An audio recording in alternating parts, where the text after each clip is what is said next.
By now, you should have a clear understanding on what a mathematical edge is, and hopefully now understand how to calculate probability and profit expectancy. You should also be familiar with the concept of the law of large numbers and realize that the underlying profit expectancy of any event will play out over a large number of trials. We have discussed how the casinos make money over time, as they are the masters of the world at exploiting their slight positive edge, and how futile it is trying to predict the outcome of each individual game. You've also learned the 4 core elements that make up the edge of a strategy and how to use these to develop a trading strategy that has a positive expectancy. And we've seen how you can be wrong far more often than you are right and still be highly profitable. And then in the previous lesson, you learned about the 2 trading profitability models, high strike rate and high reward to risk.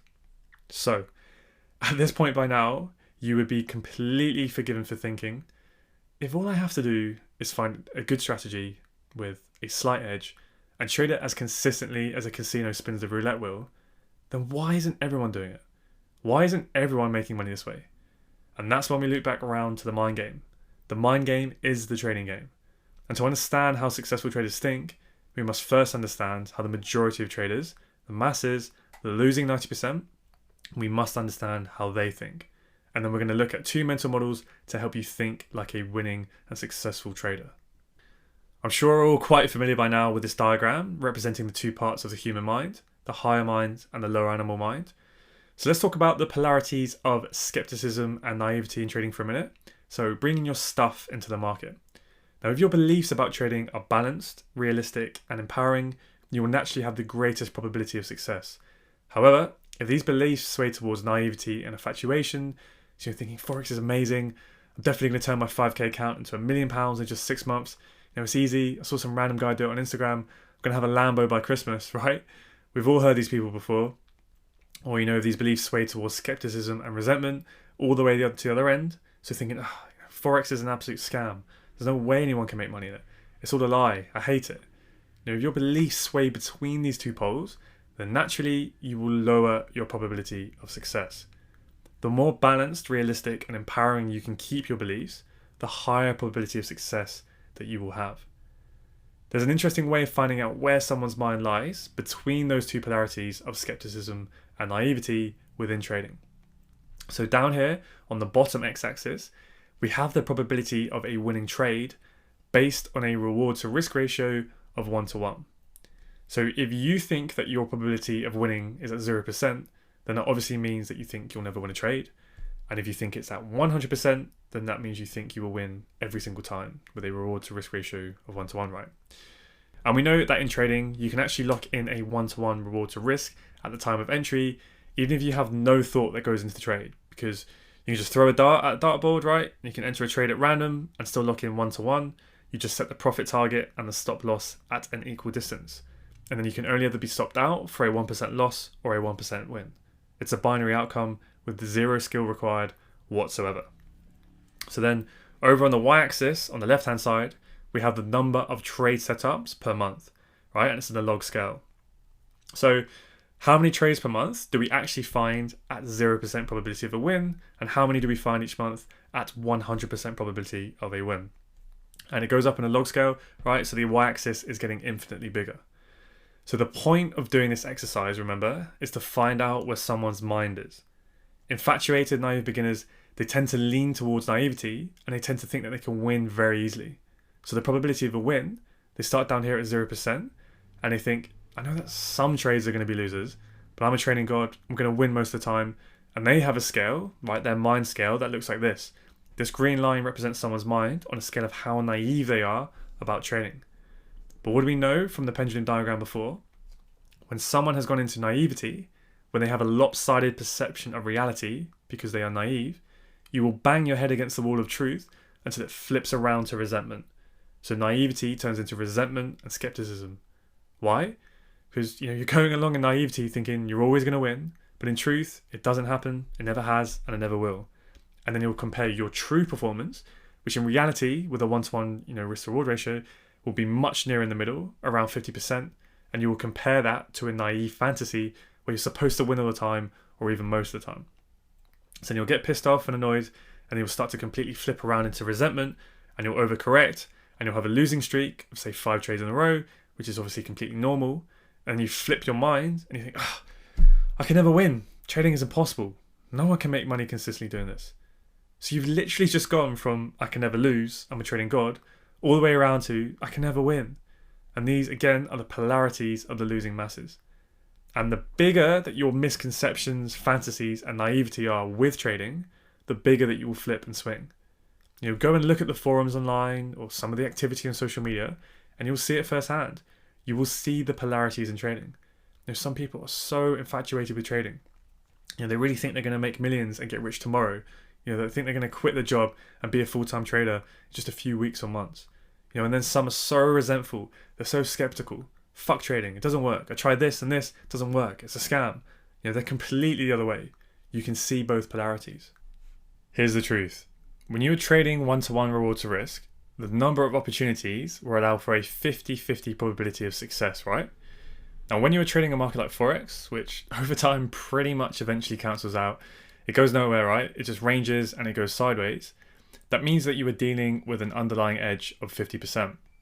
So the true distribution of winners and losers, it will look a lot more like a bell curve. So when you take a small number of trades, just like the coin toss experiment, the results are going to be completely sporadic. They're going to be all over the place.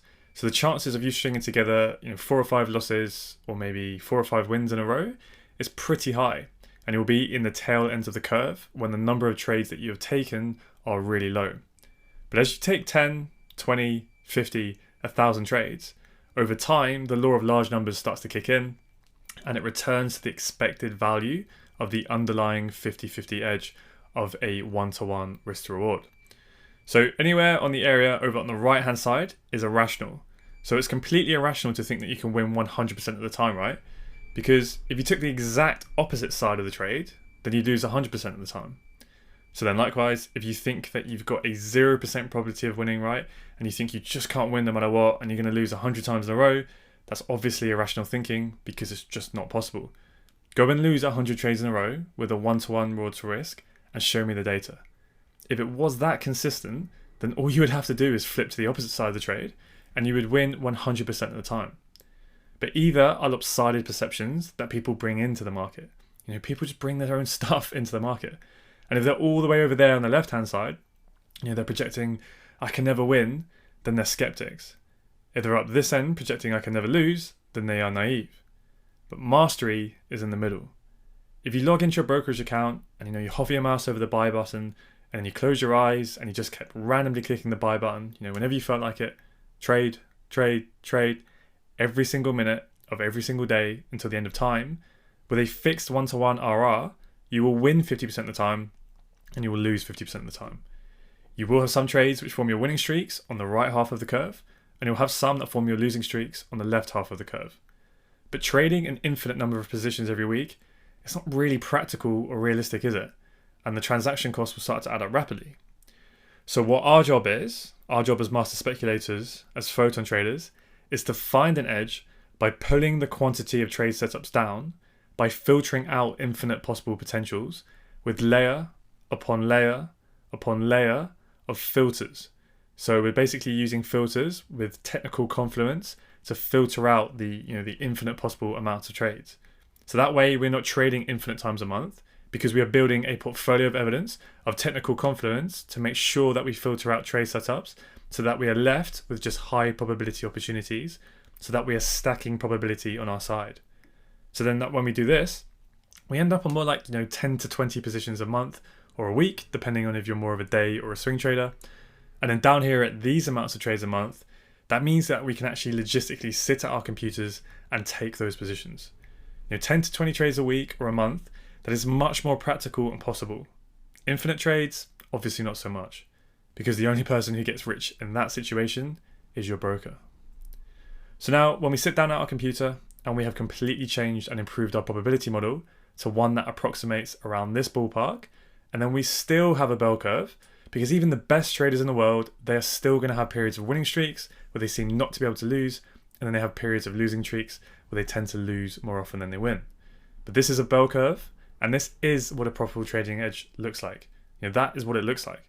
So if you want to take the whole demographic of traders worldwide, 90% of them are either green or red. They're either really naive or they're really skeptical. Off the radar, completely off the chart. Whereas the professionals are doing this. There's a reason most people are off the map and off the radar, and it's why we have placed such a massive emphasis on and spent time breaking down trading psychology and what it means to trading edge. It's why we stress so much importance on it. You really have to break down any naive fantasies that you may have or any of your irrational doubts and fears, because people tend to bring in things from their lives into the market. The traders who are already successful, but they don't even really know about any of this stuff, so they just happen to be very balanced individuals from the start. And they don't even realize actually what's really going on here, behind the scenes with other people who do have good analytical skills, but they have completely different diverging results to them due to their judgments, infatuations, naiveties, and skepticisms about trading and what trading means to them. Because when you can break through all of those, it makes a massive difference to your trading performance. So, going back to this diagram, the real objective truth is in the middle. Find an edge by using layers of technical confluence to reduce the infinite number of trade entries down to a much more manageable amount of trades per month, or week, and then you can change your bell curve to have a much higher probability of success. Now, another massive factor that plays a role in why not everyone who has a good strategy that holds a profitable edge are not making money is due to their risk preference. So hopefully you've watched the first episode in this module called Are You Destined to Fail? And you will know that one of the reasons people find it so difficult to stick to their trading strategy is because the human mind is not wired to think in terms of probability. Rather, it's designed to think in terms of survival and self-preservation. Biologically, our brains are built around fear and the avoidance of fear as a survival mechanism. It does not perceive risk, only threat. So the emotional survival brain, it's incapable of distinguishing between real biological fear and the psychological discomfort of risk. But the essence of successful trading is risk management. That's all we're doing to make money. It's a process by which we assign levels of risk so that our odds of profitability are higher than our odds of loss over time. And on a longer time horizon than which our emotional brain was built to manage, consistent and profitable trading becomes possible with good risk management. However, to the short-term immediate focus of our emotional brain, all risk is a threat to our imminent survival. To the untrained brain and mind, any triggering of threat automatically produces a biological fear response from our primitive brain. And you can see this when you speak to people about their preference on risk-taking. So I ran this survey on my Instagram story a few months ago where I asked those who follow me a couple of simple questions. And I asked, would you prefer A, a sure gain, a guaranteed gain of £700, or B, a 75% chance of gaining £1,000, but a 25% chance of gaining absolutely nothing? So what I want you to do is just take a few seconds to think about those options, pause the video if you need to, and then write down and take note of your answer of either A or B. Okay? Then I asked them a second question. Would you prefer a guaranteed loss of £700 or a 75% chance of losing £1,000 and a 25% chance of losing nothing? Again, take a few seconds or pause the video just to decide which one you prefer in the situation and write down your answer. Okay, so after the survey was up on my Instagram story for 24 hours, I looked at the results and 81% of people chose option A, with 19% of people choosing option B. So was your answer with the majority or the minority? So the majority of people chose a guaranteed gain of £700 over the 75% chance of gaining £1,000 and a 25% chance of gaining nothing, because humans generally tend to be risk avoiding when it actually comes to gains. The reason why that is because once we have something, the majority of humans are violently opposed to risk losing it. We want to hold on to it. And that's why the majority of traders, they take their profits and they run away too quickly when they're in winning positions because they can't handle the pain of potentially giving back the profit that they can feel in their hands. They don't want to give that back to the market.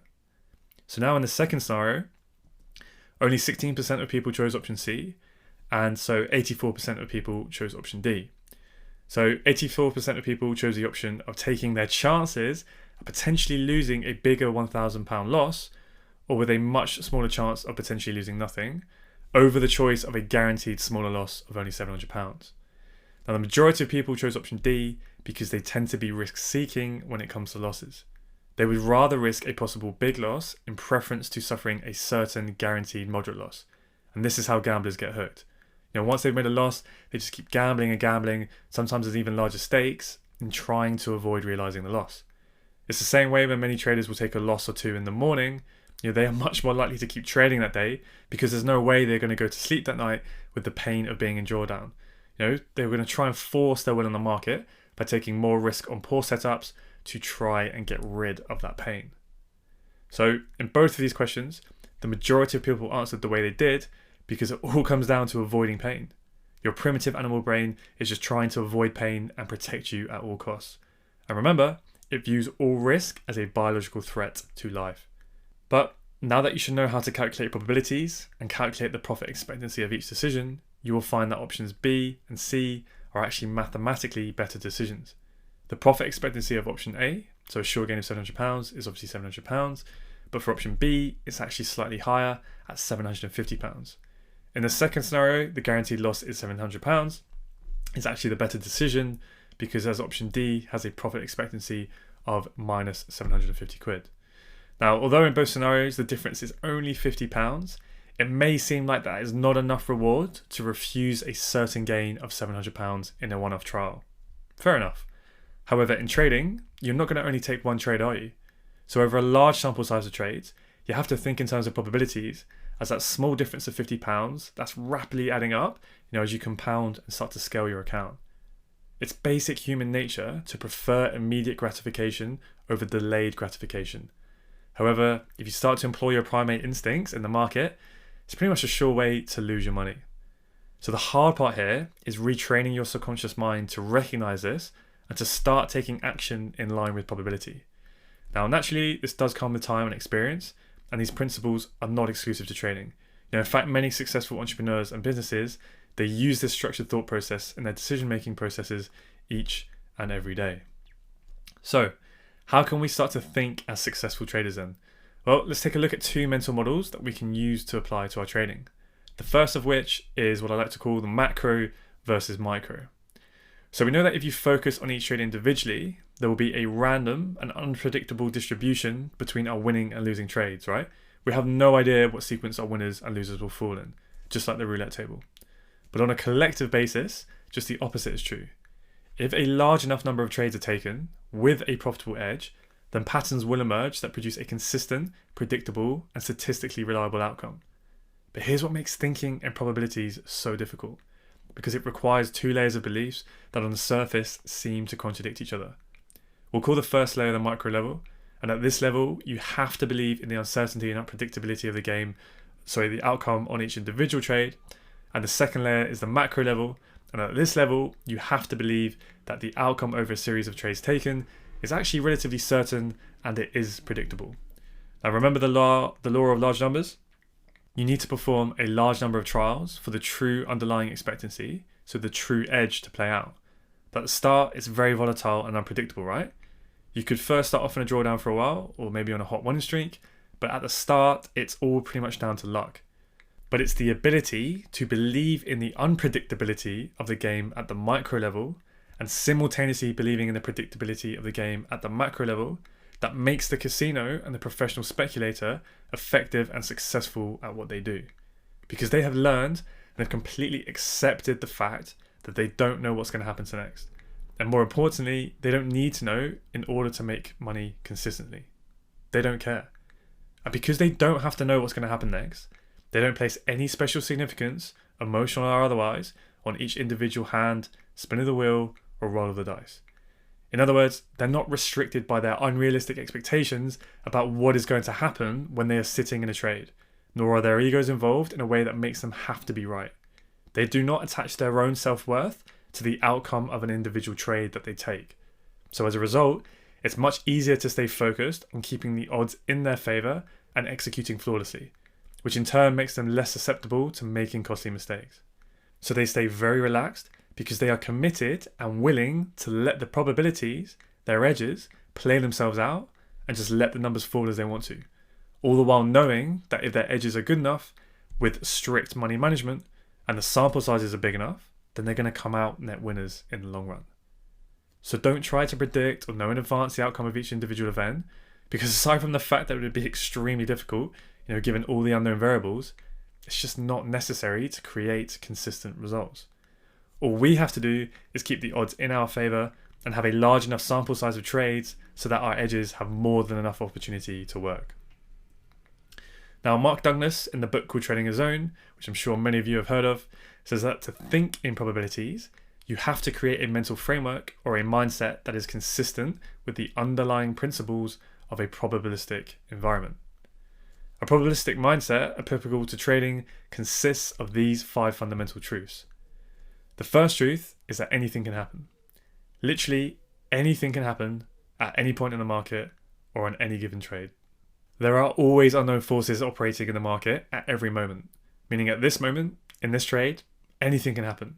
And when you accept that truth releases you from the expectations of what you think the market should or should not do. Truth number 2, you do not need to know what is going to happen next in order to make money. So when you're sitting in front of your screen, watching price move, don't be thinking what ifs, instead think if then. So don't sit there thinking, what if price does this? What if price does that? Instead, you want to be thinking, okay, if price comes to this level and it does X and Y, then I'm going to do Z. But if it goes to that level and it does A and B, then I'm going to do C. Right? So have a plan for everything. You want to get 2 steps ahead of this stuff. So that way, you're not wasting energy on trying to predict what price action is going to do next. Instead, you just react and you have a plan for every situation. So you look at your plan and you see that nothing meets your criteria, then you just sit on your hands and you do nothing. This means you're being patient with confidence rather than hesitating out of fear. It's a subtle but extremely important difference. And then when you look at your plan and you see your criteria has now been met, then you can execute without emotional interference. Okay? So make sure you're in the mindset to react instead of trying to predict. And the third truth is that there is a random distribution between wins and losses for any given set of variables that define an edge. So in other words, based on the past performance of your edge, you may know that out of the next 10 trades, you can expect on average that 6 will be winners and 4 will be losers. But what you don't know is the sequence in which those wins and losses will occur. What you also might notice in this illustration is that although it's based on a 60% strike rate, in the reality example, there are only 5 green ticks there. So only 5 winning trades, when you think that maybe there should be 6, right? But this is because although you have a 60% strike rate, it could take 30, 50, maybe even 100 trades for that underlying expectancy to show through. So with a 60% win rate, you can still have 7 or 8 losers in a row. And so many people just don't get this, or they just don't accept and remember it. Now, another thing we need to consider is that not only do we not know the sequence of our wins and losses, but we also don't know how much money the market is going to make available to us on our winning trades. Trading truly is a probability game, and you have to have that long-term vision on the numbers rather than getting lost in the short-term volatility. So when you understand that every loss puts you that much closer to a win, you'll be looking forward to the next occurrence of your edge. You'll be ready and waiting to jump in without the slightest reservation or hesitation, because you really understand that it's a probability game. But if you still believe trading is about being right or wrong, then after you take a loss, you will anticipate the next trading opportunity with fear and anxiety. You're going to be sitting there nervously looking at your screen, wondering if it's going to work. And this will then cause you to start gathering evidence for or against taking the trade. If your fear of losing is greater than your fear of missing out, then you will start to look for any information you can find as evidence against taking the trade. You'll be looking for technical reasons that maybe are not even part of your strategy in order just to justify not taking the trade.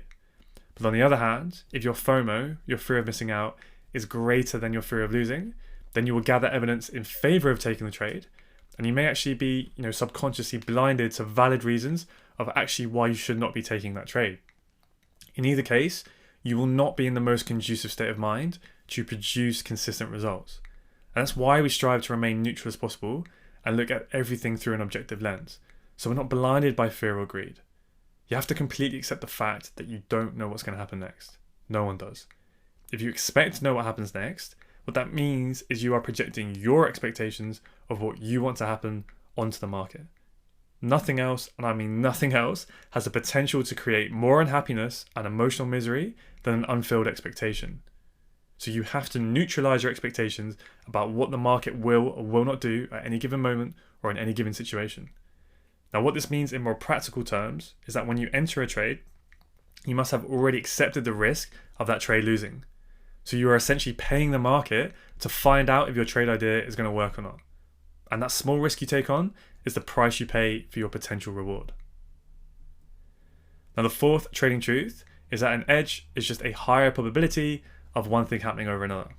So a pretty simple and self-explanatory one, to be honest. But the only thing that I would kind of personally argue, or I should say maybe change about this truth, is that your edge doesn't have to be greater than 50%, right? Remember, strike rate alone is irrelevant. You need to combine the strike rate with your average P&L per trade so that you know your profit expectancy, as that is your true edge. So your strategy may have a lower probability of winning than losing, but when you win big, and when you lose small. So your winners make up for your losers and more.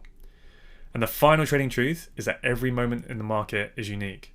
We have our strict and clearly defined setups in our rules-based trade plans, right? The setups have the same criteria that we look for, and we execute them the same way over and over and over again. But every setup that you see and take, and every bit of price action, it's never exactly the same. It would always be slightly unique in one way or another. And in its uniqueness, the market is just simply communicating in probabilities. No one knows what the probabilities are exactly because for every trader, they are different. Therefore, you can't expect to be right that your edge or setup will play out because it's only yours and not everyone's definition of an edge. Now, when you achieve complete acceptance of the uncertainty of each edge and the uniqueness of each moment, your frustration with trading will end. When you adopt these 5 truths, your expectations will always be in line with the psychological realities of the market environment. And then once you have those appropriate expectations, you will then eliminate your potential to define and interpret market information as either painful or threatening, and thereby you effectively neutralize the emotional risk of trading. That is how you evolve towards the light. That is how you become a photon trader.